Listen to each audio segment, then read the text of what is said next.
Now that both ambulance services in our system have AutoPulse, we wanted to provide some additional training to all of our members on the use of this very important device. The AutoPulse benefits: it provides a very highly consistent compression rate and depth, more consistent in its rate and more consistent in its depth than manual CPR. It provides a circumferential compression in that it squeezes around the patient rather than just in one spot on the anterior chest, as this band detaches with Velcro and the patient is laid on the device, and then the band reaches around, and the machine provides this circumferential compression, which has been proven to be very effective. And what we're seeing is very few rib fractures with the machine. Now, obviously, there will be some with manual CPR, but this provides a much safer, for us, but more importantly, a more effective method of doing compressions during transport. It's well known that our CPR loses effectiveness as we begin to move, and so the AutoPulse helps with that. That was the good stuff. Here's the other stuff. It's a battery-powered device, and so when something operates on batteries, there's an opportunity for failure. Now, the initial experience we had here locally with batteries was very poor. There have been significant changes and improvements, and we haven't seen problems recently from the batteries, although it's a battery-operated device, and so we always have to pay attention to that. The other knock on any of these mechanical CPR devices was that there was going to be some interruption in CPR to apply, and as part of this training, we can prove that with a little bit of practice, we can be at 10 seconds or less interruption, and we would submit that there are many other things that interrupt CPR, and the application of the mechanical CPR device, the AutoPulse, is not one of them anymore. The patient does need to be secured with the straps that come with the AutoPulse. That patient will move around, and the load sensor here, the black device that's on the AutoPulse, that's how it senses where the patient is and adjusts its compressions. And so if the patient has moved off to the side, then the device will give an error until we can get the patient back on. So there's some straps that hook on to those two loops, and then the two bars down to the side. It's important that we use those. And a cervical collar will be helpful to keep the patient's head from moving around. And as we mentioned before, we're not out of the woods with rib fractures, because our manual CPR will most certainly create some rib fractures. So our folks don't need to know how to use the device. But fire district folks need to be able to help apply the device. The controls up here at the top, those are operated by the ALS unit. The most they may ask us to do is, hey, push the green button or push the orange button.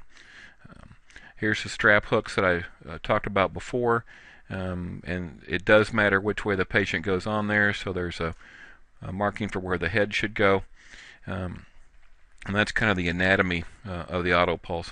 Here's the controls, and it's a matter of functions with pushing the green or pushing the orange. The device can go to continuous compressions, which we should use, not can use, but should use once the patient has an advanced airway in place. Advanced airway in this definition includes combi tube or ET tube. So that's one of the times we'll be interacting with it, and then a couple times during the arrest you may want to pause briefly to see what's the underlying EKG rhythm is, and so the ALS crew may ask you to push the orange button or push the green button, that sort of thing. Patient prep we can do. I've got kind of a cut sequence here on a shirt. We'd like to go right up the middle, and then we'd like to catch where that was and go right down one sleeve, so that you can rapidly and easily remove the shirt as the patient is raised up. We would also like, although it's got nothing to do with the AutoPulse, we'd also like to be prepping our patients by exposing both legs below the knee for placement of the interosseous, the EZ-IO, which is a route for medication delivery. So we would like our patients to have no clothes on from the waist up or from the knees down in order to assist ALS crews as they arrive. Another thing that's going to come around and be more and more popular will be the use of soft stretchers, or the slang around here is the tarp. But the soft stretchers work much better around corners and stairs. You can drop legs down and shorten the patient, and maneuvering the patient with the AutoPulse is much better than it is when you try to put them on a spine board. The AutoPulse does not slide around at all on this tarp. So I think that's what you're going to see as we move forward here, and it's being recommended strongly by the manufacturer of the AutoPulse and the ambulance services.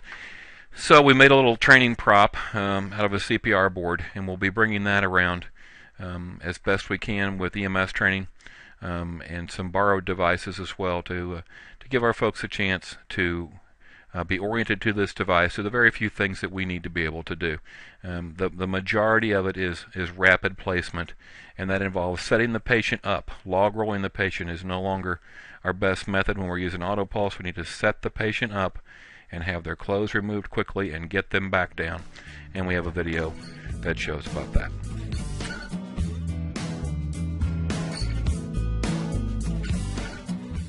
This video will demonstrate how to prepare the cardiac arrest patient for the arrival of ALS providers and the Zoll AutoPulse. Beyond CPR, we also need to prepare the patient by removing any clothing above the waist, including cutting the sleeves of any long sleeve shirts, and exposing the legs below the knee. So if they're wearing jeans or long pants, that need to be cut up to the level of at least the knee. As ALS units arrive, one member will be responsible for deploying the AutoPulse, while the other member will usually handle all the other ALS equipment, including the Zoll E-Series monitor defibrillator, hooking that up to the patient, and also preparing for a medication route. Once the AutoPulse is ready to deploy, the patient will need to be set up, the AutoPulse placed behind the patient, and the patient lowered back down onto the AutoPulse. All of this needs to be completed while limiting the interruption in chest compressions to no more than 10 seconds. The patient may need to be repositioned on the board to be in the appropriate spot. There is an outline on the AutoPulse that will help guide you in aligning the patient on the board appropriately. The life band is then reattached in the front of the patient, and the AutoPulse is turned on and compressions are taken over by the AutoPulse. A C-collar is also placed on the patient to help immobilize the head. The chest straps that come with the Zoll AutoPulse are designed to attach to the board in designated spots and are used to secure the upper body to limit motion during transport. The preferred method of moving this patient would be with the tarp, placing the patient and the AutoPulse in the tarp and carrying them to the cot. It is not recommended to use a long spine board for this.